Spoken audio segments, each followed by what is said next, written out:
আমি সোজা হয়ে বসে আমার দুহাত দিয়ে মায়ের দুকাত ধরে ফেললাম আর মায়ের একদম কাছে চলে গিয়ে বললাম, মা প্লিজ একবার দাও।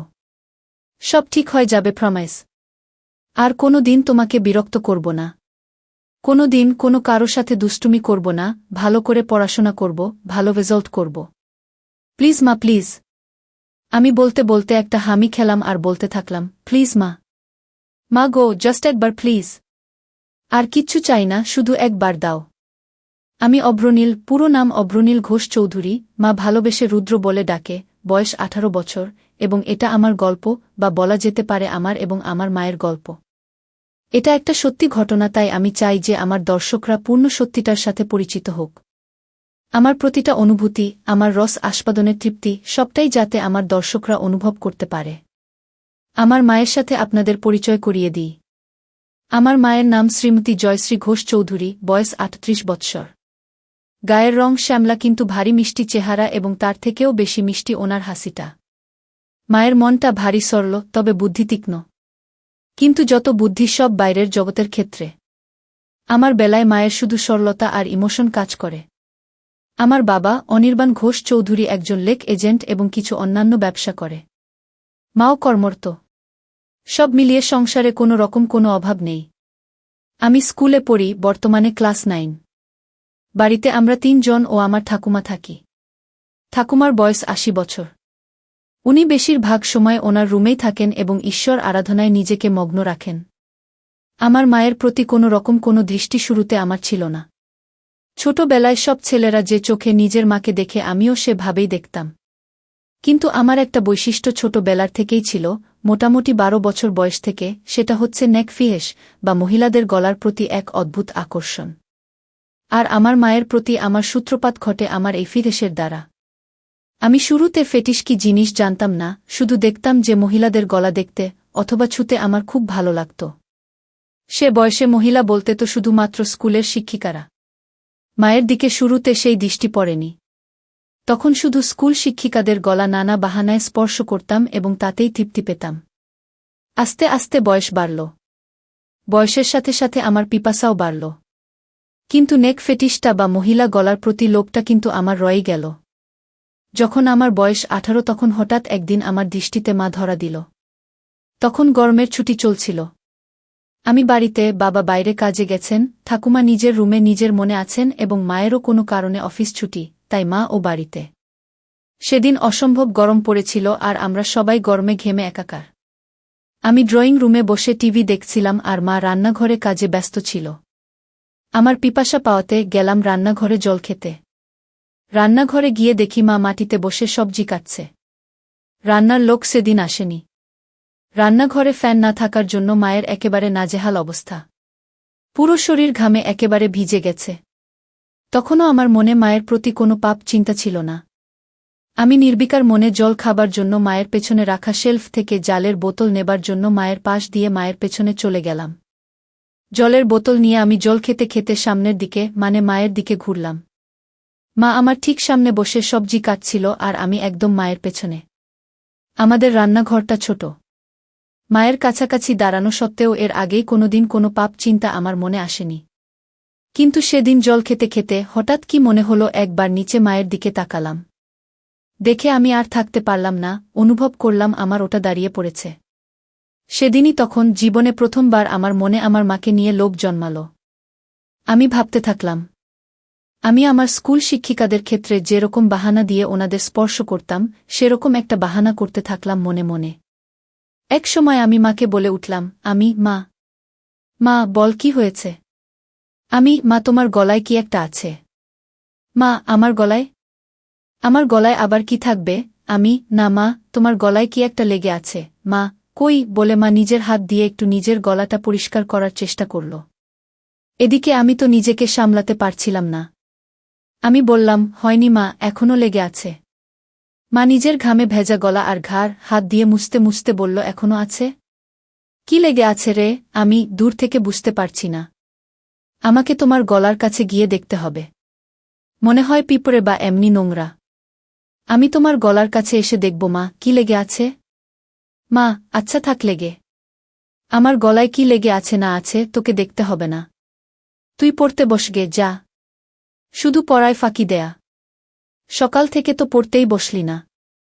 আমার মনটা খারাপ হয়ে গেল। ভাবছিলাম এই সুযোগটা হাতছাড়া হয়ে গেল বুঝি। কিছু একটা করতে হবে।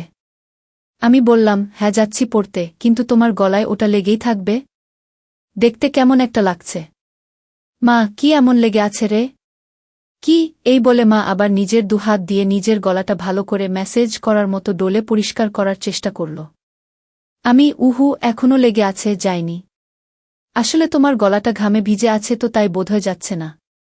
এদিকে আসলে মায়ের গলায় কিছু ছিলই না শুরু থেকে। মা তো আর সেটা জানত না, তাই মা আমার নাটক ও পাপ বুদ্ধিটাও বুঝতে পারছিল না। মা এবার খানিকটা বিরক্ত হয়েই বলল, দাঁড়া তো, আয়নায় গিয়ে দেখি।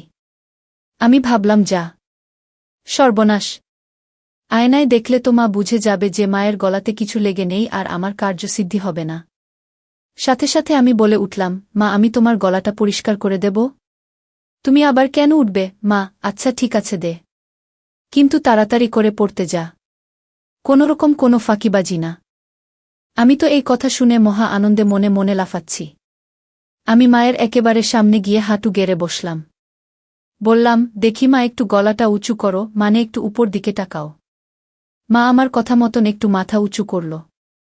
আমার সামনে আমার মা তার গলাটা সমর্পণ করে দিল, ঠিক যেন একটি হরিণ নিজেকে একটি ক্ষুধার্ত সিংহের সামনে সমর্পণ করে দিচ্ছে। মায়ের গলায় কোনো তিল নেই, তবে দেখলাম মায়ের ডান ঘাড়ে একটা ছোট্ট বাদামি তিল আছে। গলার মাঝখান দিয়ে দুটো রেখা চলে গেছে পাশাপাশি, মানে দুটো গলার ভাঁজ আর কি। আমি কাপা কাপা হাতে মায়ের গলা স্পর্শ করলাম। প্রথমে আস্তে করে। ছুতেই অনুভব হলো যে মায়ের গলাটা কি নরম ও চামড়াটা কি মসৃণ।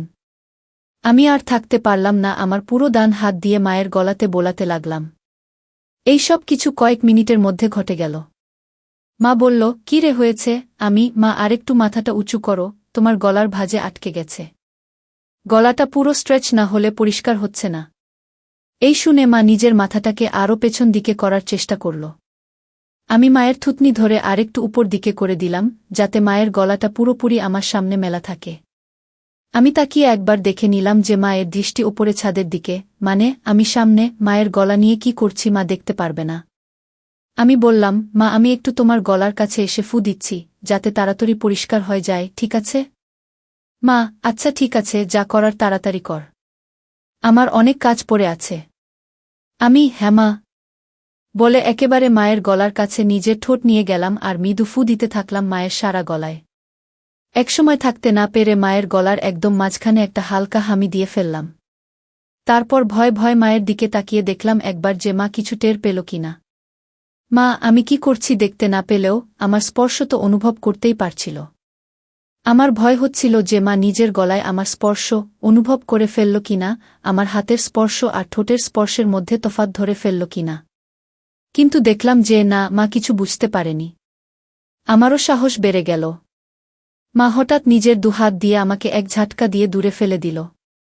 হঠাৎ ধাক্কা খেয়ে আমি পেছনে হেলে বসে পড়লাম ও নিজের সম্বিত ফিরে পেলাম।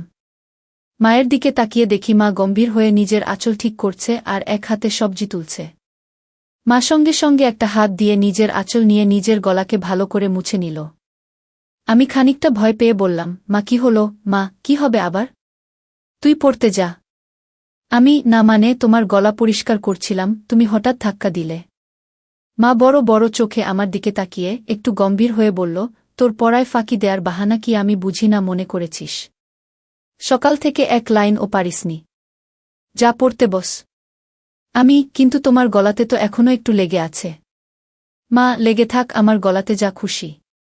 তোকে আমার গলার দিকে খেয়াল রাখতে হবে না। আমি একটু পরে স্নান করতে যাব, তখন এমনিতেই পরিষ্কার হয়ে যাবে। আমি একটু মনে মনে ভয় পেলাম। তাহলে কি মা বুঝে গেল আমার মনের পাপ? এই ভাবতে ভাবতে আমি আস্তে আস্তে মুখ নিচু করে চলে যেতে লাগলাম। তক্ষুনি মা আমার পেছন থেকে মিষ্টি গলায় বলে উঠল, কষ্ট পাসনে বাবা, আমি তো তোর ভালো জন্যই বলি। আমি বুঝি তোর বয়সে পড়তে ইচ্ছে না হওয়াটাই স্বাভাবিক, মন শুধু ফাঁকি দিতে চায়। কিন্তু বাবা, পড়াশোনা না করলে তো ভবিষ্যৎ অন্ধকার। আমার আর বুঝতে বাকি রইল না যে আমার অতীব সরল মা আমার মনের ভেতর কি পাপ চলছে তা একটুকুও বুঝতে পারেনি। আমি নিশ্চিন্ত হয়ে বললাম, মা সরি, তুমি চিন্তা করো না, আমি ভালো করে পড়াশোনা করব। আমার কথা শুনে মায়ের মুখে একটা মিষ্টি হাসি ফুটে উঠল, আর আমিও রান্নাঘর থেকে চলে গেলাম। অল্পটুকু স্বাদ পাওয়ার পর থেকে আমার মন পাপ চিন্তায় ভরে উঠল। যেই মহিলাকে আমি এতদিন শুধু মা হিসেবে পুজো করে এসেছি, সেই মহিলা, সেই নারী এখন আমার কাছে একটা তৃপ্তির দেহ মাত্র, যেটা দিয়ে আমার বাসনার পিপাসা তৃপ্ত মিটাতে পারব। আমার মন তৎপর হয়ে উঠল। মা শব্দটা আমার কাছে একটি দারুণ অনুভূতির শব্দ হয়ে উঠল। আমার হঠাৎ মায়ের বলা কথাটা মনে পড়ল। মা স্নান করতে যাবে। হঠাৎ দেখি মা জল ভরা বালতি নিয়ে আমার রুমে এসে হাজির। বুঝলাম কাজের মাসি আসেনি, তাই মাকেই ঘর মুছতে হচ্ছে। মা বলল, এই যে, হয় ঘরের বাইরে যা, নয় খাটের উপর পা উঠিয়ে বস, ঘর মুছব। আর খবরদার বলে দিচ্ছি, যতক্ষণ না ঘর শুকোচ্ছে মাটিতে পা ফেলবি না, ঠিক আছে? আমি সজোরে মাথা নাড়িয়ে আমার সম্মতি জানালাম এবং তাড়াতাড়ি খাটে উঠে ইঙ্গিত দিলাম যে আমি রুমেই থাকছি। মা নিজের শাড়ির আঁচল কোমরে গুজে হাঁটু গেড়ে বসে পড়ল এবং নিজের মতো ঘর মোছা শুরু করল। আমার খাটে সব সময় একটা পড়ার বই খোলাই থাকে, তখনও ছিল, আর ওটাই আমাকে তখন বাঁচাল, নয়তো আবার পড়াশোনায় ফাঁকি দেওয়ার জন্য মায়ের বকুনি খেতে হতো। আমি বইটা নিয়ে পড়ার ভান করতে লাগলাম। কয়েক সেকেন্ড পর একবার আর চোখে মায়ের দিকে তাকালাম। তাকিয়ে যা দেখলাম তাতে আমার চক্ষু ছানাবড়া হয়ে গেল। ঘরে ফ্যান চলা সত্ত্বেও মা তখনও ঘামছে। সারা শরীর ঘামে ভেজা। আমি লক্ষ্য করলাম ঘামের বিন্দুগুলো মায়ের কপাল থেকে আস্তে আস্তে নেমে যেতে থাকল। একটু পরেই মায়ের ঘর মোছা হয়ে যাবে আর মা ছাদে যাবে কাপড় মেলতে। আজকে ছুটির দিন, তাই নিশ্চয় মা প্রচুর কাপড় ধুয়েছে এবং তাই বেশ সময় লাগবে কাপড় মেলতে। ঠাকুমাকে নিয়ে চিন্তা নেই, উনি শুধুমাত্র সন্ধে বেলা একটু ঘর থেকে বেরোন। এই দুপুরের সময়টায় উনি নিজের ঘরেই থাকেন। আমি অপেক্ষা করতে থাকলাম কখন মা ছাদে যায়। এক সময় মা হাঁক পারল, রুদ্র, আমি ছাদে যাচ্ছি, ঘরের দিকে নজর রাখিস। ঠাকুমা কানে শোনে না, তাই ঘর ফাঁকা হলে কাউকে ঘরের খেয়াল রাখতে হয়। যাই হোক, আমি যেই সুযোগের অপেক্ষায় ছিলাম সেটা পেয়ে গেলাম। আমার পকেট স্ক্রুড্রাইভার আর পকেট হাতুড়ি নিয়ে আমি চললাম মায়ের বেডরুমের দিকে। মায়ের বাথরুমের দরজাটাকে দুপাশ থেকেই ভালো করে পর্যবেক্ষণ করলাম। প্রথমবারে কোনো ফুটো পেলাম না। মনটা একটু খারাপ হলো। এই ভারী কাঠের দরজায় তো আর এই পলকা দিয়ে এত কম সময়ে নতুন করে ফুটো করা যাবে না। কিন্তু আমি আবার বিশ্বাস নিয়ে খোঁজ শুরু করলাম। অবশেষে দেখলাম যে দরজার ভেতর দিক থেকে একটা ছিদ্র শুরু হয়েছে, কিন্তু সেটা এখনও এপার ওপার হয়নি। আমি সঙ্গে সঙ্গে আমার হাতিয়ার দিয়ে ফুটোটাকে বড় এবং সম্পূর্ণ করতে লেগে গেলাম। সফল হওয়ার পর ফুটো দিয়ে দেখলাম যে পুরো বাথরুমের ভেতরটাই পরিষ্কার দেখা যাচ্ছে। আমি আনন্দে আত্মহারা হয়ে উঠলাম। আমি মায়ের বেডরুম থেকে যাওয়ার আগে ফুটোটাকে সাময়িকভাবে একটা ছোট্ট কাঠের টুকরো দিয়ে বন্ধ করে আসলাম, যাতে মায়ের সন্দেহ না হয়। এরপর অপেক্ষা করতে থাকলাম কখন মা স্নানে যায়। এক সময় মা ছাদ থেকে আসলো এবং আমি স্নানে গেলাম বলে সোজা বেডরুমে চলে গেল। মা নিজের বেডরুমের দরজা ভেতর থেকে বন্ধ করতে যাচ্ছিল, তখন আমি বিপদ দেখে বলে উঠলাম, মা, রুমের দরজা বন্ধ করো না, যদি আমার কিছু লাগে। মা, আমাদের রুমে আবার তোর কি কাজ? আমি, না মানে, দরকার তো পড়তেই পারে। তোমার ও তো দরকার পড়তে পারে। হঠাৎ যদি কিছু লাগে তোমার, যেমন সাবান বা কিছু। কখন কি দরকার পড়ে কেউ বলতে পারে। বাথরুমের দরজা তো আর খোলা রাখতে বলছি না, রুমের দরজাটাকে খোলা রাখতে বলছি। আমি খানিকটা ঠাট্টা করে বললাম। মা, হ্যাঁ ঠিক আছে, তোকে ও তো পাকামো করতে হবে না। খোলা রাখছি রুম। বাড়ির দিকে খেয়াল রাখিস। আমি গেলাম স্নানে। আচ্ছা মা। মা বাথরুমে ঢোকার 2 সেকেন্ডের মধ্যে আমি মায়ের রুমে ঢুকে একেবারে বাথরুমের দরজার সামনে চলে গেলাম। স্ক্রু ড্রাইভার দিয়ে খুঁচিয়ে দরজার ফুটোটার থেকে কাঠের টুকরোটা বের করতে আমার বেশি সময় লাগল না। আমার সামনে তখন আমার যত্নে তৈরি করা দরজার বড় ফুটোটা খোলা। আমার মনে হচ্ছিল যেন স্বর্গের জানালা কেউ খুলে দিয়েছে আমার চোখের সামনে। নিজেকে সামলাতে না পেরে আমি আস্তে আস্তে নিজের চোখটা ফুটোর দিকে নিয়ে গেলাম। মনে নানান ভাবনা চলছে। আমার হৃৎপিণ্ড এত জোরে লাফাচ্ছিল যেন শরীরের বাইরে বেরিয়ে আসবে। এত জোরে বুকের শব্দ হচ্ছিল যে ভয় হচ্ছিল মা না শুনতে পেয়ে যায়। ভাবছিলাম যে আজকে আমি যেটা দেখব এটা পৃথিবীর যে কোনো ছেলের জন্য নিষিদ্ধ। আমি বুঝলাম মা এখুনি বেরোবে বাথরুম থেকে। আমি সাথে সাথে ফোনের রেকর্ডিং স্টপ করলাম। দরজার ফুটোটাকে আবার কাঠের টুকরো দিয়ে যত্নে বন্ধ করে দিলাম ছুট নিজের ঘরের দিকে। নিজের ঘরে পৌঁছনো মাত্র শুনতে পেলাম মা বাথরুমে থেকে বেরিয়ে এসেছে। মনে মনে হাফ ছেড়ে বাঁচলাম। আমার মনে তখন পরম আনন্দ, যেন বিশ্ব জয় করে এসেছি। আমার মন ব্যাকুল হয়ে উঠল মাকে পাওয়ার জন্য। মনে মনে প্ল্যান ভাবতে থাকলাম, কিন্তু কোনো প্ল্যান মাথায় আসছিল না। এদিকে মায়ের অফিস শুরু হয়ে গেল। মাকে একা পাওয়ার সুযোগ হচ্ছিল না। আমার মন তরপাতে থাকল। দিনের পর দিন আমি মন মরা হয়ে যেতে থাকলাম। পড়ায় মন বসছিল না। টিউশন টিচারের কাছ থেকে আমার নামে নালিশও আসে মায়ের কাছে। মা আমাকে নিয়ে একদিন বাবার সাথে সন্ধে বেলা বসে জিজ্ঞেস করে কি হয়েছে আমার, বোঝায় ভালো করে পড়তে। কিন্তু আমি কি আর আসল কারণটা বলতে পারি, তাই চুপ করে বাবা মায়ের কথা শুনি এবং হজম করি। এভাবে বেশ কিছু দিন কেটে যায়, আমার মানসিক ও শারীরিক পরিস্থিতির উন্নতি হয় না। মা বাবাও হাল ছেড়ে দেয়, বোধহয় ভেবেছিল যে স্কুল খুললে রুটিন চলা শুরু হবে, তখন সব ঠিক হয়ে যাবে আমার। কিন্তু একমাত্র আমিই জানি আমার কিসে উন্নতি হবে। এভাবে প্রায় এক যায়। আমি আমার 15তম জন্মদিন পার করি। আমি আর নিজেকে শান্ত রাখতে পারতাম না। মাকে ধরার সময় নিয়ন্ত্রণ হারিয়ে মায়ের গলায় কামড়ে দিলাম। অমনি মা আমাকে ঠেলে সরিয়ে দিয়ে বলল, শর্ত রুদ্র, বেয়াদব কথাকার, আজকাল একটু বেশিই গায়ে পড়ছিস। আমার এসব ভালো লাগে না। গরমের মধ্যে গা ঘেঁষাঘেঁষি। আগে তো এরম করতিস না তুই। আমি কি যে বলো মা। কেন, আমি তো তোমাকে আদর করে আগেও ধরতাম। মাসে যাই হোক, হেফতে ওই হিন্দি আর ইংরেজি সিরিয়াল সিনেমা দেখে তোর এইসব ভীমরতি চেপেছে। আমাদের বাঙালিদের মধ্যে ছেলেরা বড় হয়ে গেলে মায়ের থেকে দূরে দূরে থাকে, এরম গা ঘেঁষাঘেঁষি করে না। আর তুই তো একটু বেশিই করিস। ধরার পর কি আমার গলায় ঘাড়ে কামড়ে দিস? এতে পরে আমার ব্যথা করে। দুবার তো দেখেছি কালসিটে পড়ে গেছে। এটা কি তোর নতুন কোনো দুষ্টুমি শুরু হয়েছে, নাকি আমার উপর রাগ করে আমার বকুনির প্রতিশোধ নিস তুই? আমি তো মায়ের কথা শুনে পাথরের মতন দাঁড়িয়ে ভয় পাচ্ছিলাম আর ভাবছিলাম যে মা তবে আমার মায়ের গলায় হামি দেয়া কামড়ানোটা টের পেয়েছে প্রতিবার। আর সেটাই তো স্বাভাবিক। আমিই বোকা, পাপের চোটে গান শূন্যর মতো ওভারকনফিডেন্ট হয়ে যাচ্ছিলাম আস্তে আস্তে। এখন কি হবে? আবার ভাবলাম, মা টের পেয়েছে ঠিকই, কিন্তু তার ছেলের আসল মতলবটা এখনও বুঝতে পারেনি। এটা ভাবামাত্র আমার মনে একটু সাহস আসল। আমি বললাম, কি যে বলো মা তুমি। এটাতে আমার আবার কি দুষ্টুমি? আমার সব বাঙালি বন্ধুরাও তো তাদের মাকে ভালোবেসে এভাবে ধরে। মা এবার একটু বিরক্ত হয়, বলল, সে কে কি করছে সেটা আমি জানি না। আমার এটা পছন্দ না, তাই তুই এটা করবি না, ব্যাস। বোঝা গেল। আমি মাথা নেড়ে আমার সম্মতি জানালাম।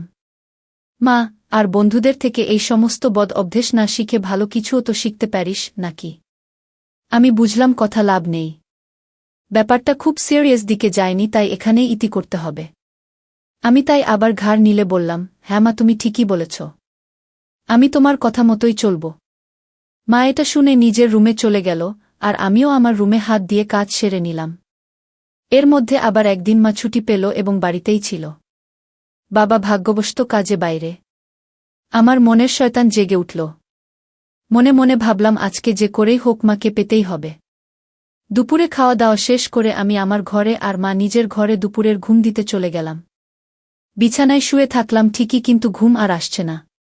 মায়ের ঘরে পৌঁছে আমি আস্তে করে বেডরুমের দরজা ফাঁক করে মায়ের রুমে ঢুকলাম। ঢুকে দেখি মা বিছানার একদম একধারে এসে দরজার দিকে পাশ ফিরে শুয়ে আছে।